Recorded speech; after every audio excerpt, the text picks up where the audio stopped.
Good morning, YouTube. Yeah, it is still morning. I have packed some orders and took them to the couriers and went and bought some buckets for a big order. I've got an order for beetroot salad and curried beans. The hotel takes them in 2.5 litre buckets. So that's what we'll be doing today. I'll start off with the beetroot. Well, I was busy packing the order and taking them to the couriers and ordering my buckets, buying my buckets for this order. And here we got the beetroot cooking, and they're nice and tender. They're not soft. They've still got a little bit of crunch with them. Otherwise, when you grate them, they just go mushy. So I'm just getting them out of the water. Then I'll peel and grate them, and then we'll get them in the. It's like a curry sauce that they go into. I'll see you later. To peel the beetroot, I prefer doing it while they're still very hot, because then the peels just rubs off easily. You can just rub off the peel. Okay. So I just, cook. Oh, there it goes. Oh, you just rub it off like Yeah. that? Oh. Look, you just top the top off. Yes. And the bottom. Yes. And then it just rubs off. If it's cold, you've still got to scrape it off with a knife, but if they're still warm, then you can just rub them off. Okay. I didn't know that. Didn't you know that? No. Yeah, but you don't like beetroot, or you don't eat beetroot. I eat it, but not that much. Not that much, so you don't really know how to do this. Yes. But yeah, if they're hot, you just dump them. I spent my birthday weekend with my kids, and I got the most amazing. I am going to make them dirty. That's what I've got an apron for. I love water. You probably have seen me drinking water, and I got this nice, it's a 750ml squishy bottle. And then, now it's full of beetroot. My daughter, I love coffee mugs, and I drink tea all the time. And my daughter had these made for me. Actually, she made them because they've got a little business going on the side. Cheers. Let me get beetroot done.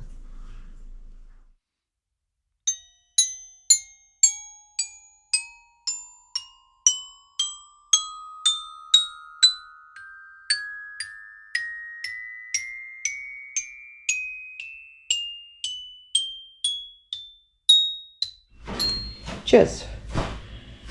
I did this beetroot this morning. I showed you how I peeled them. And then I realized for the hotel I need 10 liters. This bowl's only 7 liters. So this won't be enough beetroot. So I'm busy boiling some more.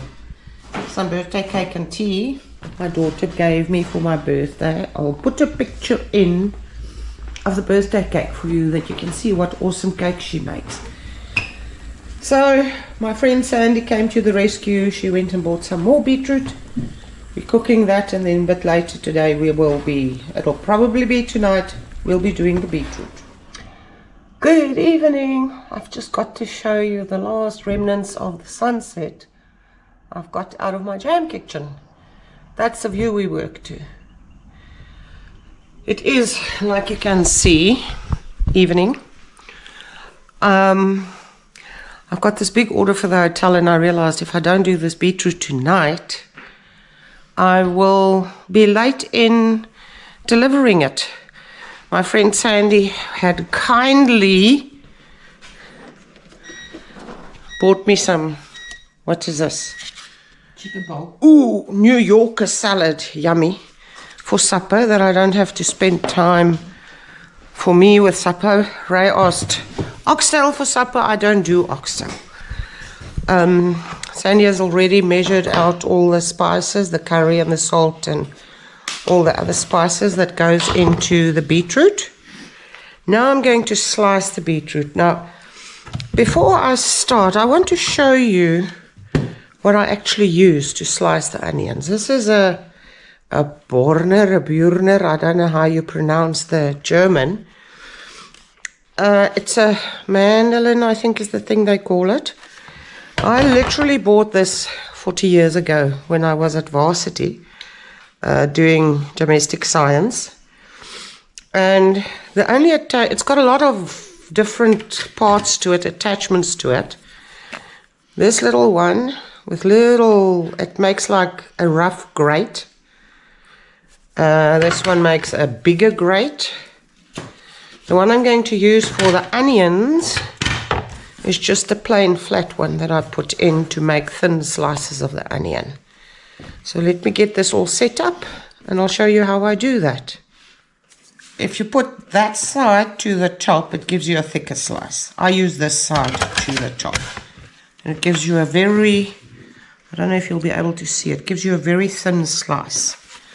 Now this is a handy bowl that came with the V-slicer. You literally hook it in there somewhere. I don't use it, that's why I don't know. But when you do big volumes, this little bowl gets full quite quickly. And that is why I use this one when I'm doing my slicing. It hooks in easily there. Then I will take a knife. Now, whenever you use a slicer like this, mandolin, V-slicer, whatever you want to call it, please use your protective shield. From first-hand experience, I know what it feels like when these blades goes through your fingers. Now, to get the slice I want, I take the onion and I slice it in the middle. Then I'll put it in, the slice I made is like that, and I'll put it into the protective shield like that. So what's going to happen, the slices are like that, so I'm going to get nice half circles here. And you just slice it up.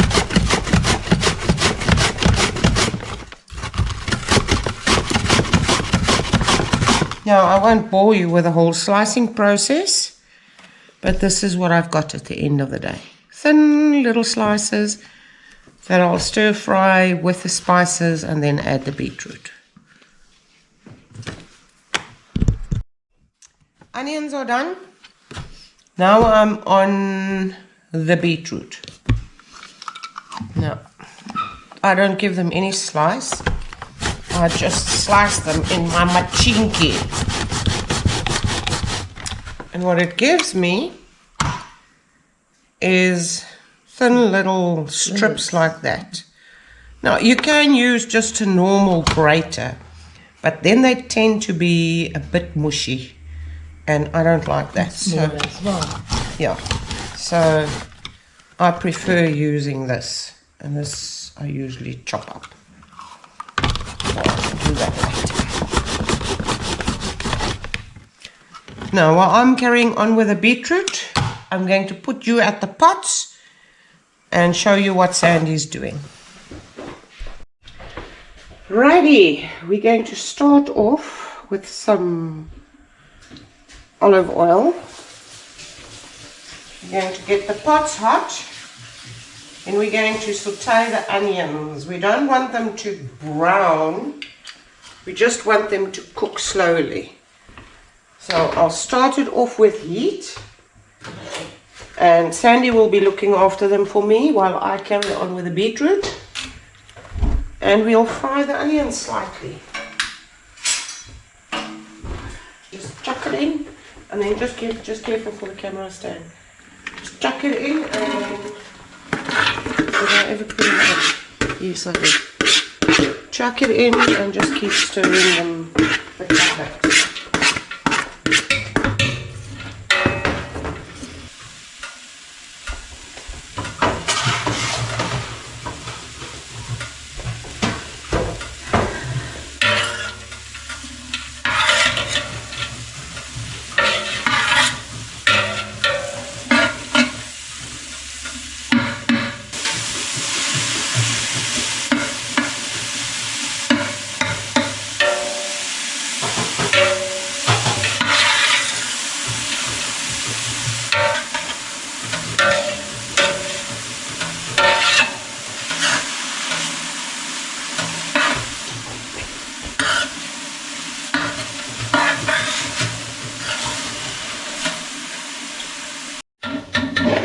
So we've got them, ooh, steaming up the camera again.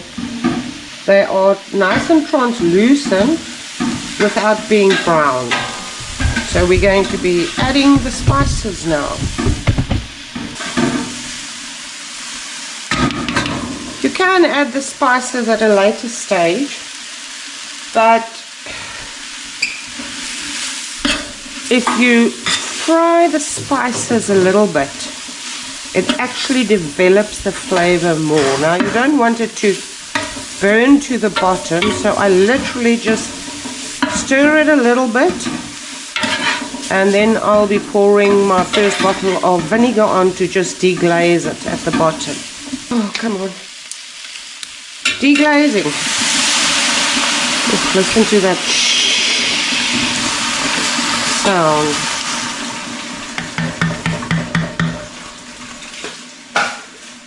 There's another bottle for you.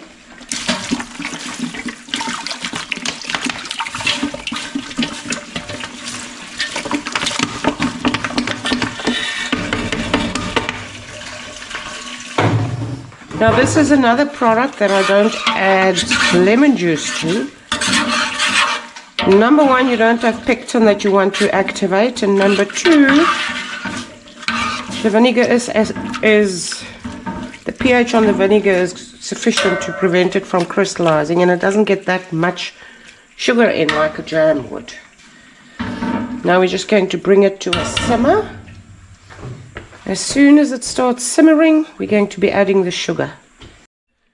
Okay, it's nicely simmering, so I'm going to turn it off and then add the sugar. Nice.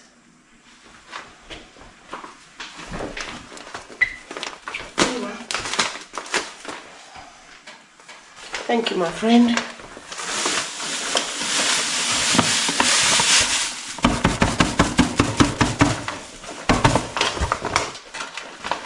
What you basically do here is just make a basic curry sauce and then add the sugar, and then in the end the beetroot will come. Now it looks like a lot of sugar, but there's a lot of beetroot coming. Now we'll just stir this in, and once it dissolves we'll bring it back to a boil and then add the beetroot. But before I can do that, I've got to sterilize the buckets, because this is for a hotel in Stellenbosch and they prefer getting their products in 2.5 litre buckets. So let me show you the sterilizing process. The water for the buckets are nearly boiling. I have mentioned in one of my previous videos about using plastic, yes or no. You want to look for, and now I can see it, but I don't think you'll be able to see it on camera. There's a little triangle that says PP5. That means this plastic is suitable for up to 105 degrees Celsius. Now I boil them, the lids and the buckets, and then I will just stand them upright to dry out, and then I'll add the beetroot into them, while making sure that my beetroot is above 85 degrees. So that gives you assurance that it's all sterilized and clean when you close the buckets up. So that's what I'm doing here.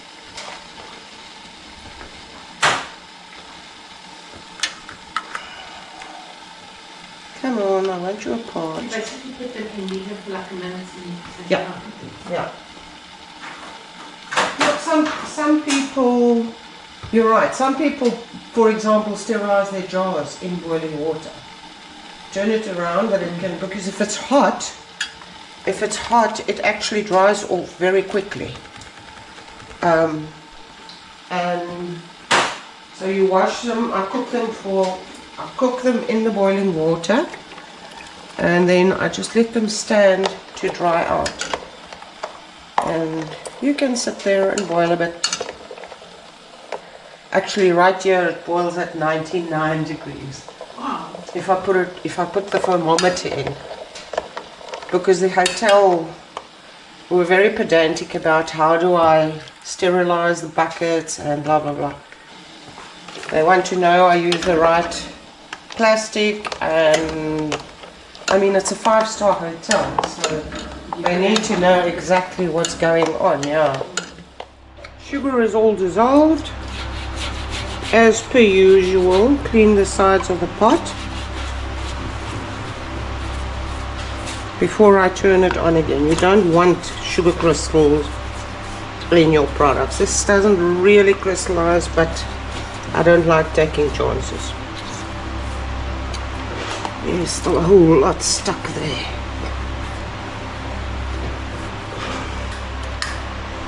And then I'll simmer this for about 15 minutes. Just have all the spicy curry onion flavors develop. This curry sauce is very nicely cooked. You look at the onions, they're nice and soft and yummy, yummy, yummy. Now what we do is we add the beetroot. And this is where you have to be careful for the big splash. Oh, the vinegar. The vinegar always catches my breath.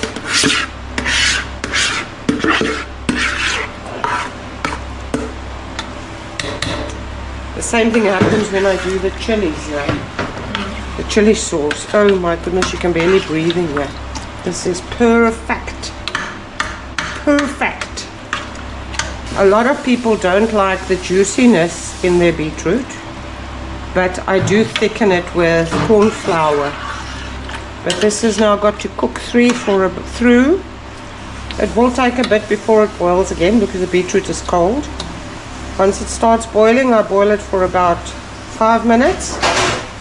Then I add the corn flour, and then we can put them in the buckets.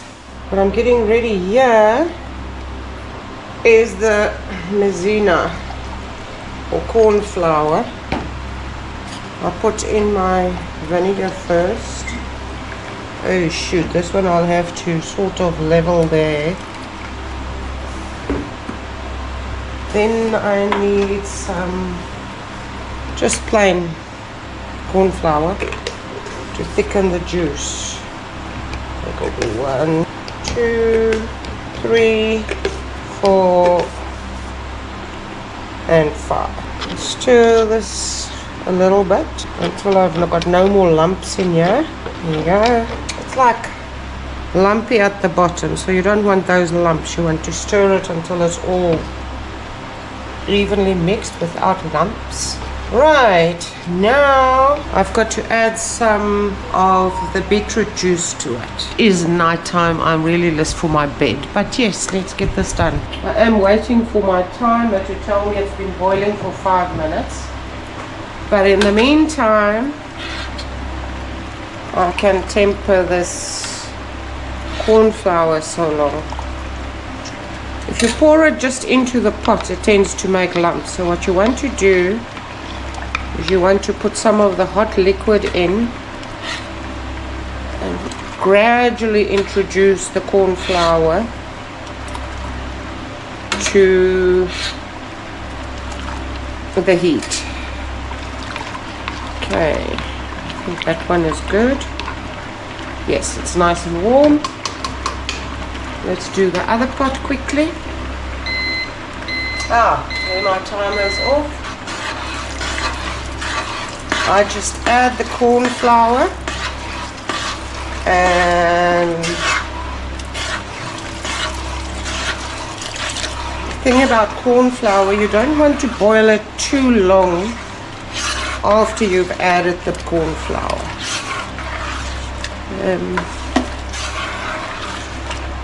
I just want to bring it back to a boil for about a minute, and then we turn off the heat. While we're waiting for this one to boil, we quickly add the other one. This one is nice. When you add the maizena, it gets like a milky color to it, and then when it's nice and bright again, you know your maizena is cooked. So now I'm going to get ready for putting them in the buckets. Let me turn this one off. Okay, let's get them in the buckets. I've already had my soup ladle in the pot where I sterilized my buckets. The nice thing about these is it doesn't take ages to bottle them because it's just soup ladles full of yummy beetroot going into the buckets. Now whatever of this is left over, I will just put in a big plastic container for the house because my husband loves the beetroot with everything. And they just like, no meal is complete without Grannies Beetroot. Look, with the corn flour in it, it looks runny now, but as it cools down, the sauce thickens, yeah. And then you've got this nice balance of pieces. And I didn't mention when I started pouring them in the bucket, that was at 90 degrees. You don't want to bucket them too hot. Even though it is PP5, polyprop 5, you still don't want to. It can take heats of up to 105 degrees, but you don't want to unnecessarily heat it up. Now it's all dry, and then we just need to seal them up. Like with my jars, I seal them. I've made it right to the top. Sometimes when I'm putting on the lid, it actually squishes out some juice. But you want it right to the top, and then as it cools down, it sucks the lid in. There you go. Thank you for joining me again in my kitchen.